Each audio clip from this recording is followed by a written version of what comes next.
Hello kids, welcome to the Dream Journey. Today we are going to tell a new story about a princess, a quilt made of stars, and a teddy bear who didn't know just how loved he really was. Right now, the moon is rising over a tall, silver-roofed palace. Inside, everything sparkles. Crystal chandeliers sway with a hush, tapestries shimmer like frozen fireworks, and golden candlelight tiptoes down long corridors. But up in the highest tower, past the velvet drapes and the sleepy silence, is Princess Lyra's room. Lyra is not like the other princesses you might have heard of. She doesn't care much for crowns or balls. She's more interested in stories, dreams, and the quiet magic of nighttime. And her favorite thing in the whole wide world isn't anything golden or glittery. It's her grandmother's old quilt. It looks a little worn, with its edges curled and its colors faded just so. But when Lyra slips beneath it each night, something magical happens. Each patch is stitched with silver thread, and if you listen very carefully, you might just hear it too, the faintest whispers like dreams from long ago. Tonight, as Lyra tucks herself in, the stars on her quilt seem to glow a little brighter. She rests her head, sighs deeply, and closes her eyes. That's when she hears it. A tiny voice, almost too soft to catch. It's coming from beside her, from her favorite old teddy bear, Barnaby. His button eyes are dim in the low light, and his once bright red ribbon has lost its shine. "I think," Barnaby whispers, "I'm not special anymore." Lyra sits up slowly, the quilt rustling like wind in the trees. Her heart thumps gently. Outside the window, the stars seem to shimmer in response. "Oh, Barnaby," she whispers back, "let's go find your sparkle again." And just like that, the faintest thread on the quilt begins to glow. Barnaby sat quietly on the pillow, his soft arms resting in his lap, his little head tilted downward. The faded red ribbon around his neck drooped like a wilted flower. He didn't say anything more, but Lyra could feel the weight of his sadness, like a blanket that was a little too heavy, pressing just a little too hard. She reached for him, scooping him gently into her arms. He still smelled faintly of lavender and old stories. She held him close and whispered, "You've always been special to me, Barnaby. Always." But the bear didn't stir. Her eyes drifted downward to the ribbon. Once bright, it was now threadbare, the red barely red anymore. She remembered how it used to shine when he danced at her tea parties, how it fluttered when he flew from her arms into a pile of pillows. But that was a long time ago. "I think I'm just old now," Barnaby mumbled, his voice barely a breeze. Lyra tucked him under the quilt beside her and sighed. "Do you remember," she said softly, "the time we built a bedboat with all the pillows and floated across the floor?" The bear said nothing, but she thought she saw his little paw twitch. She traced one finger over the surface of the quilt, slowly, gently, and then there it was.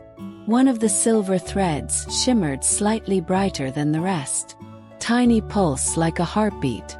Lyra gasped, and Barnaby lifted his head, just a little. The thread began to move. It wriggled forward like a lazy river, creating a soft ripple across the fabric. The air shimmered with sleepy magic. Lyra and Barnaby looked at each other. Something was beginning. Something quiet and wonderful. "Hold my paw," Lyra whispered. And as the ribbon of light tugged forward, both of them vanished into the folds of memory stitched into the quilt. The world around them softened into swirls of fabric and fading candlelight. The quilt rose like a wave, curling gently overhead, and the thread of light pulled them forward. Not fast, not scary, just like drifting down a lazy river of stars. Lyra blinked. She was no longer in her bed. The air had changed. It smelled like warm linen and wildflowers, like sunlight caught in a blanket. Around her stretched a great open space, But it wasn't empty. It was stitched. Beneath her feet was soft fabric, patchworked with velvet and cotton. The sky above wasn't really a sky at all. It was a canopy of swirling threads and gentle sparkles. It shimmered like the underside of the quilt, only bigger, much bigger. Barnaby, still holding her hand, looked around with wide button eyes. "Where are we?" Lyra smiled. "Inside the quilt," she said. "Or something like that." In front of them, a patch of fabric pulsed faintly. One of the brighter squares from the quilt, now stretched into a path, sparkled like stardust. The thread that led them here glowed at their feet, humming softly. Lyra bent down and touched it. In that instant, a soft breeze blew through the dream world, and the patch ahead rippled like a curtain. Behind it, flickering like a memory, appeared a room, a grand space, its floor made entirely of folded blankets. Above them hung floating ribbons, and scattered across the floor were round cushions, draped chairs, and tall piles of pillows. "It looked like the ballroom," Lyra whispered. "We made this one. Remember Barnaby?" His ears twitched slightly. A soft music box melody trickled in from nowhere. Lyra smiled again.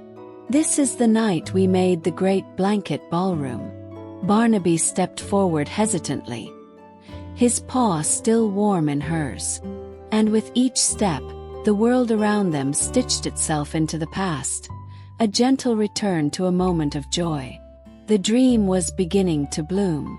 Lyra stepped into the blanket ballroom with careful, quiet feet, her toes sinking into the layers of folded comforters that lined the floor like clouds. Pillows in every shape and color dotted the space like stepping stones in a dream. Above her, soft ribbons floated in the air, suspended as if by memory alone. They twirled slowly, as though the room itself were still dancing. Barnaby followed behind, his little arms outstretched as he spun in a slow circle, taking it all in. "I remember this place," he said softly, his voice laced with wonder. "This is where you taught me the pillow waltz." Lyra giggled. "You kept falling over. But you were very determined." Barnaby looked down at his feet and gave them a tiny, playful shuffle. The room responded. From somewhere unseen, a gentle waltz began to play, a hush of violins, the distant plink of a music box. The air sparkled. With a sweep of her hand, Lyra lifted a light, silky scarf from a nearby chair and tied it around Barnaby's waist like a sash. "There," she said, stepping back. "A proper ballroom bear." Barnaby blushed, or at least Lyra imagined he did. His button eyes glimmered. They began to dance. Slowly at first, in soft little circles across the cushioned floor. With every twirl, the space shimmered a bit more, soft golden dust rising with each step, drifting like sleepy stars. The room filled with gentle laughter, echoes of the memory unfurling. A dozen imagined guests, stitched from dreams and old stories, twirled past them. Stuffed foxes in top hats, a velvet rabbit with a monocle, a hedgehog in a feathered gown. All from Lyra's toy chest, long since tucked away, but never forgotten. Barnaby twirled, stumbled, then caught himself. Lyra clapped. The ribbon around his neck glowed faintly. "See," she whispered. "Still special." And somewhere far behind them, the quilt hummed softly, pleased. As the final notes of the music box waltz faded into silence, the blanket ballroom softened, like a memory easing into the back of the mind. The floating ribbons slowed, the cushioned guests gently bowed, and the golden dust settled. Barnaby looked brighter somehow. The ribbon around his neck had a faint shimmer now, not loud or showy, but enough that Lyra noticed. She squeezed his paw. "Where do we go next?" he asked, voice quiet but hopeful. The quilt answered. A thread, thinner than before but still glowing, slipped through the blanket floor like a silver vine. It curled toward a new patch nearby, this one patterned with tiny painted teacups and bees stitched in looping thread. The moment Lyra touched it, the scene began to shift again. This time, it smelled like honey and sun-warmed stone. The world tilted gently, and Lyra found herself seated on a wide ledge near one of the palace's highest towers. The sun was low in the sky, casting long shadows across the tiles. A tiny table, fashioned from stacked books, stood beside her. Atop it were two mismatched teacups and a teapot covered in rosebuds. Barnaby sat across from her on a soft cushion, a delicate napkin tucked into his chest. Lyra smiled. The tower tea party. It had been a sunny afternoon long ago when she'd declared the top tower was her secret garden cafe. She'd invited Barnaby and a few very brave bees who buzzed gently nearby, sipping from sugar crystals she'd left for them on saucers.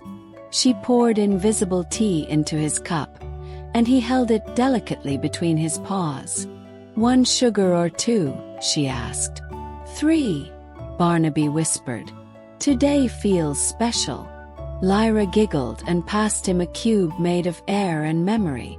And as they clinked their cups together, the bees returned, glowing faintly, and circled around them in loops, like they too remembered the joy of this gentle afternoon. As the tower tea party slowly faded into the quilt's folds, the bees circled one last time, their wings whispering goodbye like silk brushing a cheek. The sky shifted from golden pink to deep twilight, and the glowing thread pulled forward again, this time winding through a soft gray patch stitched with tiny clouds and lightning bolts. Lyra and Barnaby followed without speaking, their steps muffled by the dream fabric beneath them. The thread grew brighter with each step, pulsing softly. Ahead, the patch shimmered like a rain-speckled windowpane. With a blink, the scene changed again. They were inside Lyra's bedroom, but not the nighttime version she had just come from. This one was dimmer, cozy, and cluttered with blankets, stools, cushions, and chairs turned sideways to form walls. The windows were streaked with rain, and soft thunder grumbled somewhere beyond them. "Oh!" Lyra gasped. "It's the rainy day fort." The two of them had built it together one stormy afternoon when the wind howled outside and the thunder shook the window panes. Pillows had become towers. Chairs had become castles. And Barnaby had been the brave knight guarding her from dragons made entirely of thunderclaps. Lyra crawled into the fort now, her hands brushing the familiar patchwork quilt ceiling. Inside it was dim and warm. A single lantern glowed in the corner, a jar filled with fairy lights from her toy box. She sat cross-legged, and Barnaby flopped beside her with a soft plop. "I remember," he whispered. "We told each other stories in here. We made up the Kingdom of Cozy," Lyra replied, smiling. "And you were Sir Barnaby the Brave." He chuckled, the sound a warm rattle in his stuffing. "I was afraid of the thunder. But you stayed anyway," she said. Outside, a soft rumble echoed, but inside the fort, it was nothing more than a lullaby. The lantern flickered gently, and for a moment, the two of them sat in silence, wrapped in the kind of quiet only a rainy day fort can offer. The hush of the rainy day fort melted into darkness, and the glowing thread curved away like a ribbon caught on a breeze. Lyra and Barnaby followed it again, their footsteps lighter now, their hearts a little warmer. The thread paused near a dark blue patch stitched with tiny white lanterns, sailboats, and swirls of wind. Lyra touched it with one finger, and suddenly they were standing at the edge of a lake. Not a normal lake. This one shimmered like melted starlight, with soft ripples that gave off a pale glow. The trees surrounding it swayed in rhythm, and hundreds of floating lanterns drifted across the surface like sleepy fireflies in paper coats. Lyra gasped. "Lanterns by the lake." Barnaby stood close beside her, his ribbon catching the soft breeze. She remembered this evening. She had been sad, missing her parents while they traveled. So she'd crept out to the palace gardens, holding Barnaby tightly, and whispered her wishes into paper lanterns. She lit them one by one, her small hands careful and trembling. And one by one, they had lifted into the dark sky, like dreams floating upward. Now the memory had returned. Lyra stepped closer to the water, her reflection flickering among the lanterns. She held out her hands, and a new lantern formed, rising from the surface like it had been waiting for her. It was stitched from memory and light, its paper soft as breath.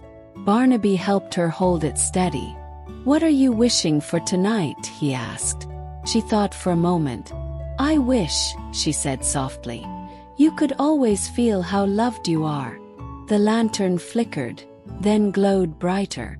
They released it together, watching it sail gently into the sky. And as it joined the others, the lake shimmered with golden rings, like ripples of happiness spreading out through the water. Barnaby smiled. His ribbon gleamed.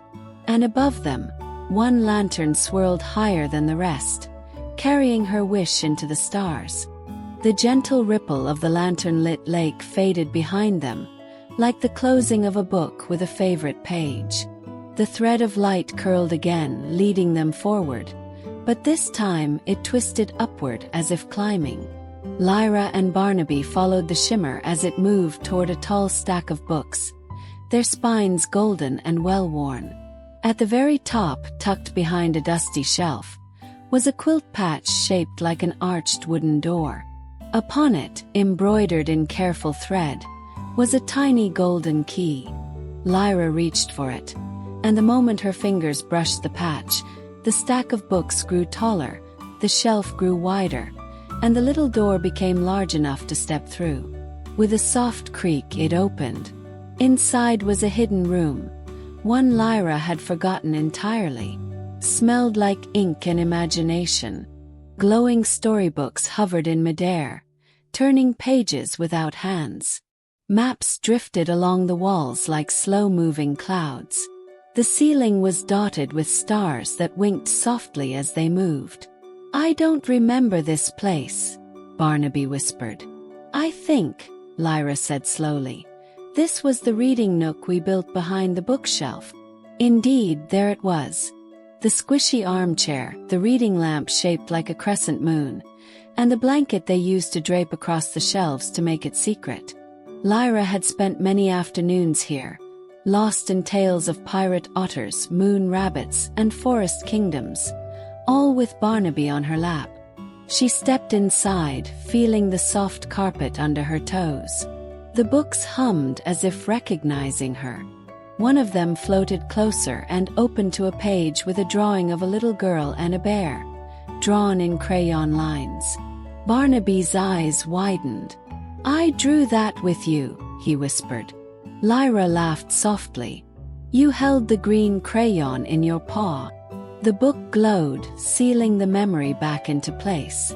Around them, the stars overhead brightened. The secret door behind the shelf had never truly disappeared. It had just been waiting for them to remember. The secret room shimmered once more, then gently folded itself back into memory. The bookshelf faded behind them, leaving only the glowing thread, tugging forward like the breeze of a forgotten dream. This time, the patch it led to looked softer than all the others, swirls of white and pale blue stitched in loose, airy loops. As Lyra brushed her fingers across it, the air filled with the scent of dew and petals. She and Barnaby stepped forward and were lifted, not with steps, but as if they were weightless. The floor dropped away and became sky. They floated upward through clouds as soft as cotton and as cool as early morning. Above them stretched a dreamy garden, not on land but suspended entirely in the sky. "This," Lyra breathed, "is the cloud garden." Around them bloomed flowerbeds made of mist, with blossoms like feathers and petals shaped from sky. Puffs of lavender and periwinkle floated gently through the air like dandelion seeds. Instead of bees or butterflies, shimmering wisps with wings fluttered by, humming lullabies too soft to name. In the center of it all was a swing, woven from braided light and tied between two towering cloud pillars. Lyra gave Barnaby a playful nudge. "Go on," she said. "You always loved the swing." He hesitated, then climbed on with a grin so wide it nearly curled his ears. She pushed him gently, and the swing arced into the open sky, leaving trails of stardust in its wake. The sky around them blushed in pale gold and quiet peach, as if sunset had just arrived to watch them play. "I remember this," Barnaby called out. "We made it on a sleepy afternoon. You said clouds were the softest place to plant dreams. And we filled the garden with all the ones we forgot," Lyra added, spinning slowly with her arms open wide. They stayed there for a while, drifting through memory and mist, the garden blooming all around them, filled with quiet joy they hadn't even known they missed. As the cloud garden began to drift and dissolve, the mist curling into curls of dream smoke, Lyra and Barnaby floated gently downward. The thread of starlight tugged once more, weaving its way beneath their feet, leading toward a patch that shimmered in marble white and pale gray. Pulsed slowly like breath, like memory. When their feet touched ground again, it wasn't the garden anymore. It was stone, cool and smooth beneath their toes. They were standing in the grand hallway of the palace. But not as it was now, polished and quiet and still. This was how it had once been long ago. The marble floors were scattered with toys. Blankets draped over banisters. Someone had drawn chalk stars across the baseboards. And down the length of the hallway echoed the unmistakable sound of laughter. Lyra's laughter. And Barnaby's tiny squeaky giggles. They turned the corner and saw it. A version of little Lyra, perhaps 4 years old, racing down the hallway with her arms stretched out like wings. Barnaby dangled from her grip, laughing in his own way as they zigzagged between towering columns. "That was the day we turned the palace into a spaceship," Lyra whispered. "I said the hallway was our launch pad." Barnaby nodded. "You taped paper buttons to the walls and made me the co-pilot." They stepped slowly through the memory, not disturbing it, just watching as if their younger selves were starlight flickers from long ago. In the corner sat a pile of cushions shaped like asteroids. One by one, the memory versions of Lyra and Barnaby leapt into them, shrieking with joy. The marble walls that once seemed so cold now glowed with color, music, and movement. And high above them, painted moons and planets still glimmered faintly from where she'd once stuck them with paper glue. It wasn't just a hallway. It had been a galaxy. And in that galaxy, Barnaby had always been her favorite star. As the marble hallway dimmed and gently folded back into its quiet, polished self, the starlight thread tugged once more, this time with a playful flick, like a feather brushing the air. Lyra and Barnaby followed it into a patch stitched with wild spirals and fluffy swirls, pillow shapes and flickers of bright orange and deep plum. The thread wound around their feet and then rose like a ribbon, forming the shape of something big, round, and snoring. A rumble echoed across the dreamscape, followed by a puff of warm air and a tiny crackle of sparks. Before them stood a dragon, but not a scary one.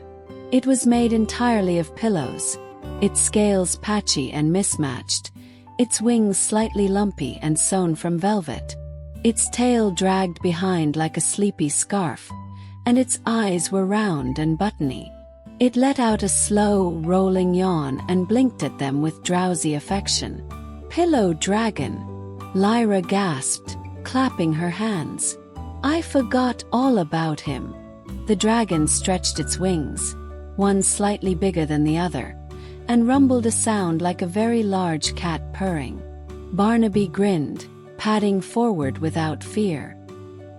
"He used to guard your dreams," he said. "Remember? We built him from every pillow in the house." Lyra nodded. "You said he could chase away nightmares with his snorefire." The dragon sniffed at them, then settled down again, curling its pillow body into a giant, cozy nest. Around its neck hung a ribbon, just like Barnaby's, frayed but proud. It nudged them forward with its cushioned snout, and Lyra and Barnaby clambered onto its back. As they lay across his velvet spine, the dragon gently lifted into the sky, floating lazily above the dreamscape, its breath sending tiny stars into the air with each exhale. They didn't need to speak. The softness, the warmth, the safety, it said everything. The dragon didn't roar, hum, a lullaby only dreamers could hear. The pillow dragon landed with a sound like cushions settling, soft, slow, and sure. Lyra slid down its back with Barnaby close behind, landing in a swirl of stardust and warmth. The dragon blinked sleepily and gave one last humming sigh before curling into a heap of cloud pillows once more, disappearing behind a shimmer of thread. But something was different now. One of the stars on the quilt, near Barnaby's heart, was flickering. Not brightly, not cheerfully. It pulsed weakly, like it was trying not to go out. Barnaby looked down and touched it. "Why is this one dim?" Lyra reached out and placed her hand gently over it. The light flickered again, brighter for a moment, then dimmed. "I don't know," she whispered. "Maybe it's a memory we forgot. Too long ago." Barnaby looked worried. His little shoulders sagged. "What if it fades forever?" Lyra's heart squeezed. She didn't want that. Not for Barnaby. Not for any memory. She watched as the light dimmed again, slower now, but still uncertain, like a candle without a match. And then the thread reappeared. But this time it didn't wind ahead. It curved back, a gentle loop, leading them inward rather than forward. The air changed again, felt cooler, quieter, like holding your breath before you cry. They followed the thread into a darkened room, empty, silent. No music, no lanterns, just a single wooden chair and a window with the curtains drawn. Barnaby walked slowly, his paws heavy. "I remember this," he said. "This was the day you forgot to take me with you." Lyra's eyes widened. She remembered now too. She had gone on a picnic with the palace maids. She had been so excited. Sandwiches, strawberries, sunshine. She had left Barnaby behind. "I didn't mean to," she whispered. "I know," he said. But the memory had hurt. And in this quiet room, with nothing but stillness and regret, they both felt the weight of it. Barnaby touched the fading star again, and it blinked just once more. The room stayed quiet, wrapped in its hush like an old blanket. Lyra and Barnaby stood still, hands clasped, hearts a little heavy. Then something stirred. Not in the room but in the thread. It brightened, not sharply, but steadily, as if gaining courage. It lifted off the floor and circled them once, then twice, before twirling upward like a ribbon caught in a breeze. And ahead, in the distance, a warm light appeared. Not a patch this time. Doorway. Tall, curved, glowing at the edges like it was stitched from the first light of dawn. As they approached, Lyra felt it. Soft music, low and comforting, like humming coming through layers of fabric. The door opened with no sound. Inside was a gentle space. It didn't feel like a room or a garden or a dream. It felt like being wrapped in a hug. The air shimmered with golden thread, and at its center stood a figure. Not quite a person, not quite light.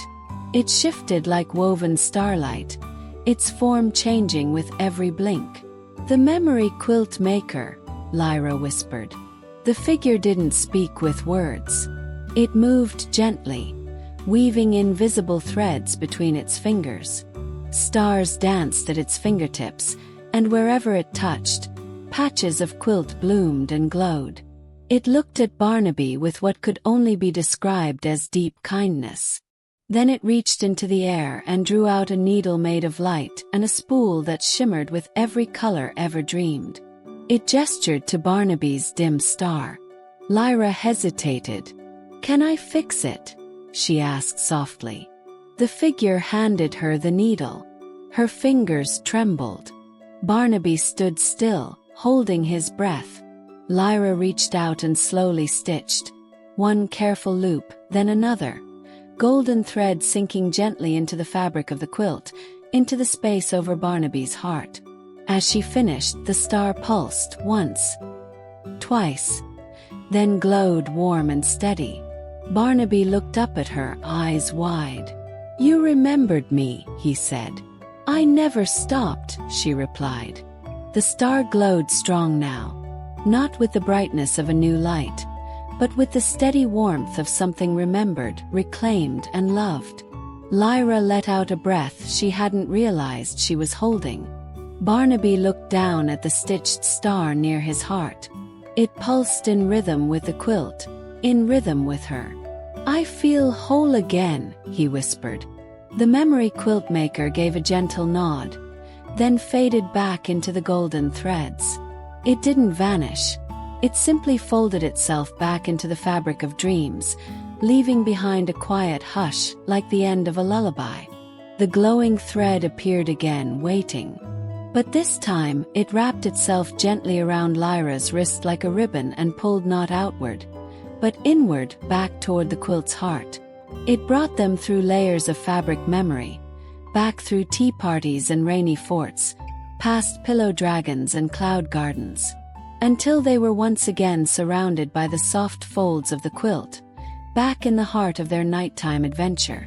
Only now the quilt wasn't still, shimmered. All the patches they'd visited pulsed gently, glowing one by one. The blanket ballroom, the tower tea party, the asteroid hallway. Each moment remembered, each stitch steady and alive. Lyra looked around and gasped softly. At the very center of the quilt, where once there had only been swirling thread, there was now a new patch. It hadn't been there before. He touched it.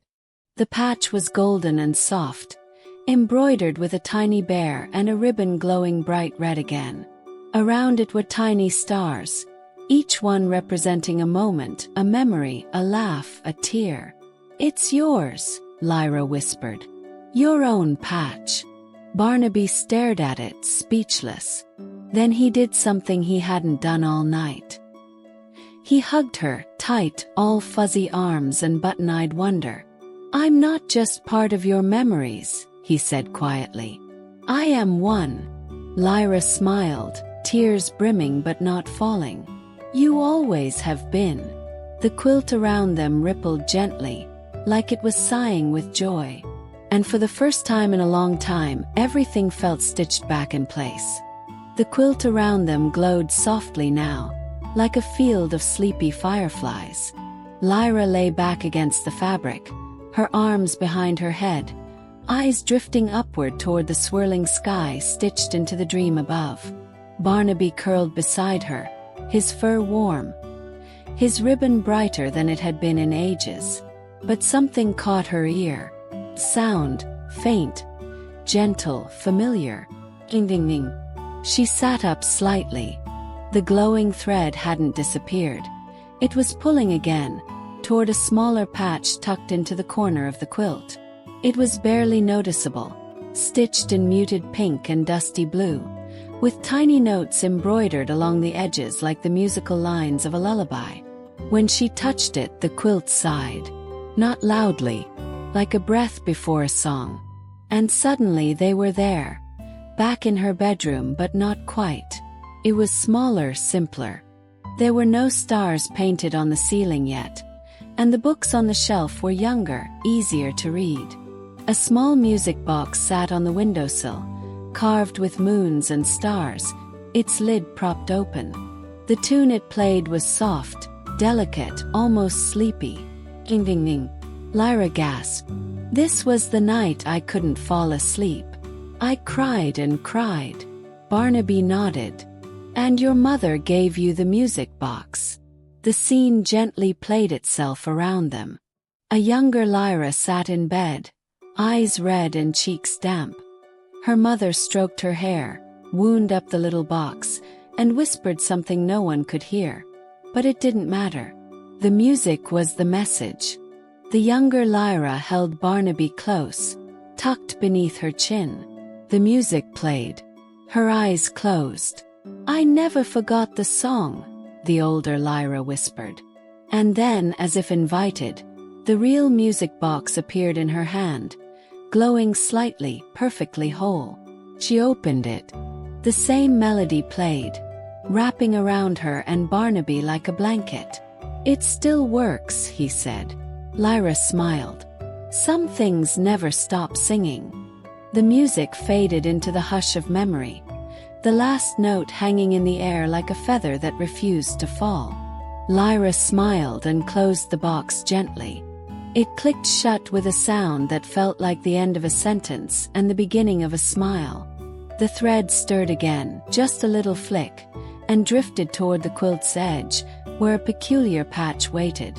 It wasn't as neatly stitched as the others. It was a little crooked, full of scribbles and swirls, and stitched in every color imaginable. Lyra laughed softly the moment she saw it. Oh no, the crayon ceiling. Barnaby tilted his head. We weren't supposed to draw on that, were we? No, Lyra grinned. But we did anyway. She touched the patch, and suddenly they were there again, beneath her bed, blankets pulled tight around them like a secret fort. A flashlight glowed in one hand, a crayon in the other. The ceiling was their canvas. In this memory, the ceiling above had been transformed into a nighttime masterpiece. Swirls of galaxies in pink and green, moons with sleepy faces, dancing stars, a flying elephant, and of course, Barnaby wearing a crown. You said it would wash off, Barnaby said, looking up at it now. It didn't, Lyra replied, giggling. In truth, the drawing had stayed up there for weeks. Just faint enough that grown-ups didn't notice unless they looked closely, but clear as day to her every night as she drifted to sleep. Now, in the dream quilt version, the ceiling shimmered with moving colors. The stars twinkled. The elephant floated. The moons blinked sleepily. Barnaby reached out and traced one of the drawings. You gave me a cape. You were Super Barnaby, she said proudly. Saving dreams one night at a time. He laughed, a full bouncy teddy bear laugh that echoed like joy down a hallway. The flashlight in the memory flickered out, but the stars above them kept glowing. Because even scribbles, when drawn with love, become constellations. The stars drawn on the ceiling blinked one last time, then slowly faded back into the threads of the quilt. Content remembered complete. Lyra and Barnaby sat for a moment, smiling in that quiet way you do when you're full of something warm you can't quite name. The glowing thread tugged again, not eagerly now, but gently, like a hand nudging a shoulder. It led them to a patch stitched in soft silver, shaped like a circle. Around the edges, there were tiny mirrored threads that shimmered differently from every angle. Barnaby tilted his head. The mirror, he asked. Lyra giggled. The mirror of silly faces. She touched the patch, and the dream around them rippled into the soft pink light of early morning. They stood once again in her childhood bathroom, the one with the wobbly stool and the too tall sink. The mirror above it was slightly smudged, just as she remembered. Barnaby climbed up onto the stool, wobbling a little. Lyra joined him, both of them looking into the mirror. And then, just as before, the magic began.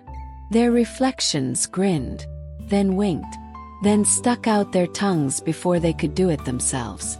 Barnaby's ears in the reflection turned upside down. Lyra's eyes became stars. They burst out laughing, just as they had so long ago, When they'd spent an entire morning pulling faces and pretending to be royal jesters, space pirates, sleepy lions. Their giggles now filled the dream space. "We must have made 1,000 silly faces," Lyra said, wiping a tear from her eye. 10,000, Barnaby replied, puffing out his cheeks like a pufferfish. The mirror, sensing their joy, shimmered like silver water. Their current reflections smiled back, calm and content. And then something surprising. The reflections waved. Not mimicking, truly waving. Lyra and Barnaby froze. Then they waved back. The mirror glowed once more and then gently folded itself closed, like the end of a very good book. "I like remembering who we were," Barnaby whispered. Lyra nodded. "Because it shows us who we still are." And just like that, the thread glowed again, guiding them toward the quilt's final heart. The mirror faded behind them with a shimmer, like the last sparkle of a laugh, and the thread of starlight tugged gently forward once more. But this time there was no rush, no flash of memory leaping to greet them. Instead, the world slowed. The thread moved steadily, leading them to the very center of the quilt. Lyra and Barnaby followed, step by step, through the gentle hush that filled the dreamscape now. Around them, all the patches they had visited glowed softly, quiet lights in a patchwork sky. They passed the blanket ballroom, now humming with sleeping music. The tower tea party, still steeped in honey-golden light. The rainy day fort, a silent nest of cushions. And at the very heart of it all, they arrived. A single patch waited for them. Unlike the others, it had no embroidery, no thread, no color. It looked like plain cloth. But when Lyra knelt beside it and touched it, the cloth rippled like water. And a scene unfolded. It wasn't a tea party or a fort or a drawing on the ceiling. It was a collection of all of them. Each memory rose like a gentle puff of light, glowing lanterns drifting upward. The ballroom, the dragon, the music box, the bees, the books. Each one floated up, slow and soft, and circled them like stars in a gentle orbit. And in the center of it all stood Barnaby, lit by the glow of every moment they'd shared. Lyra stepped forward and took his paw. "This," she said, "is the thread that holds it all together." The patch below them shimmered. Tiny stars began to appear on it, one by one. Not sewn, not painted, but made of memory, glimmering softly, warm and real. Barnaby looked up at her. His button eyes sparkled. "Do you think they'll last?" he asked. She smiled. "They already have." The quilt shifted once more, gently pulling them downward, back toward the quiet world of her bedroom. But now they carried something more than dreams. They carried the full glow of memory, and a light that would never dim again. The quilt settled softly beneath them, like the final breath of a lullaby. All around, the stars they'd stitched back into memory twinkled with quiet pride. The threads no longer glowed with urgency. They simply rested, woven tightly into place.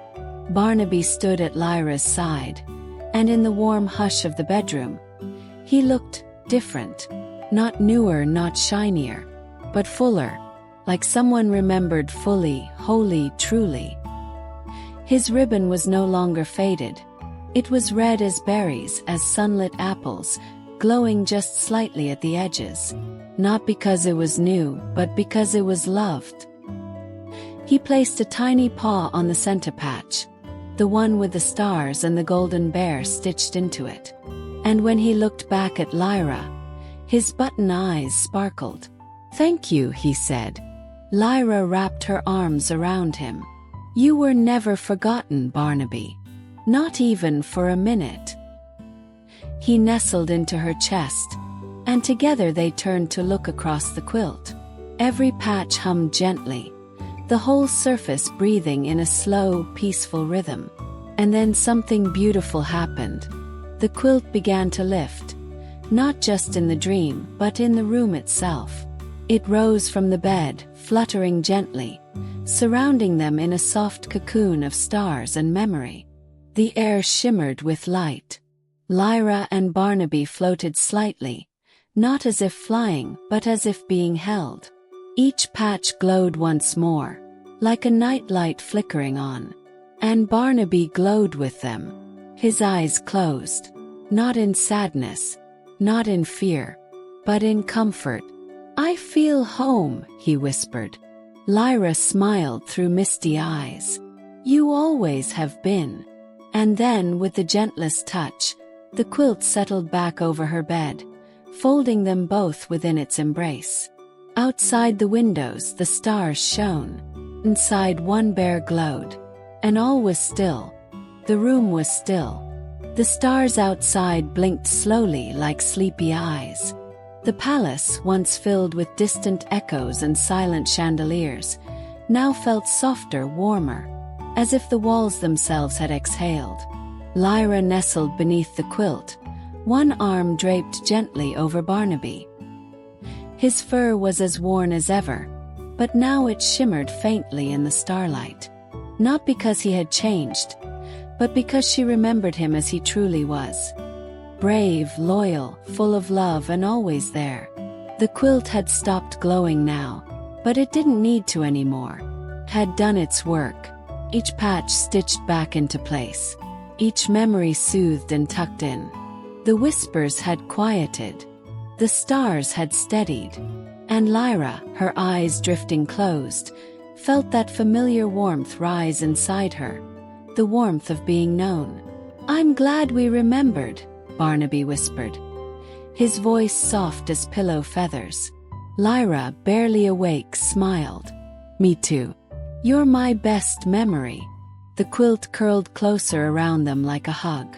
Outside, a breeze tiptoed across the windowsill, carrying with it the hush of dreams, the gentle silence of all that had been made whole. The last thing Lyra saw before sleep found her was the center patch of the quilt, now bright with the tiniest constellation of stars, twinkling softly, like a lullaby sung by the sky. And so, in the quiet folds of her room, with Barnaby safe and the memories stitched gently into the quilt around her, Lyra drifted away into dreams, not to escape the world, but to rest inside it. Because love never fades, just waits, sometimes beneath a ribbon, sometimes beneath a stitch, sometimes beneath the stars, and always, always beneath the quilt. And now, dear dreamer, everything is quiet. The stars are twinkling ever so faintly beyond your window, and somewhere far above, the last glow of the memory quilt is fading into night. The world has grown softer, slower, sleepier. Take a breath now. Let it come and go like the tide, gentle and calm. You are safe. You are loved, just like Lyra, just like Barnaby. All the patches of your own life, every moment, every tiny laugh, every hug, even the quiet ones, are stitched gently into your story. You don't need to see them all at once. They'll glow when you need them, and rest when you don't. Close your eyes. Feel the quilt of your own memories wrapping softly around you now. Warm and quiet. No need to move. No need to think. Just let yourself float like a lantern on a still lake, carried by the current of dreams. You don't need to fix anything right now. You don't need to remember everything. Just rest. Let the night hold you the way Lyra held Barnaby, and the way Barnaby held her heart. The stars are quiet now. The quilt is tucked, and your dreams are waiting. Good night, little one. Sleep well.